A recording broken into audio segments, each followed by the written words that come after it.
मंच पर गावत सही है ना, लेकिन हम हर एक कलाकार का सम्मान करते हैं, लेकिन जे अच्छा गावे वाला का अच्छा कहिला, जे ना गावे वाला लेकिन आप अच्छा गाते हैं। काहे ना सहाय प्यार की जुदाई जीना सताई जिंदगी तेरा मुश्किल से प्यार की जुदाई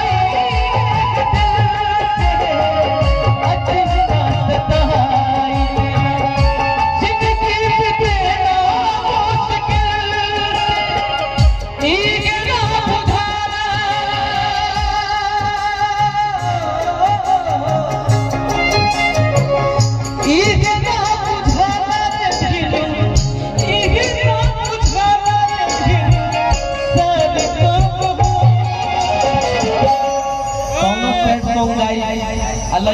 सोच में ना जाए नहीं लेके सका। नहीं ऐसा नहीं, आप ही ने बोला भाव दो, हम तो हंसते रहते हैं हमेशा। तो भाव दीजिए ना, एक बार वहां जाइए ना, एक बार वहां जाइए भाव दीजिए ना, एक बार भाव जब तो हम इस जीवन में लेते जन्म दोबारा, जब तक जन्म जन्म का साथ है हमारा तुम्हारा, दौड़ के एक बार के गले मिल जाएगा। अच्छा है ना, आज मिलना है तो सबके सामने मिल जाएगा, पीछे क्या है जी, मिले तो सरिया मिले पीछे से क्या होगा। सही है, क्या हो हल्ला रहेगा।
आज अपन प्यार जता देना अंजलि चाचा, बाकी हम इनकरा से पूछल चाहते नहीं कितना साल से कहाँ रहले अंजलि चाचा। वो हमरा प्यार के बदला में लगा देला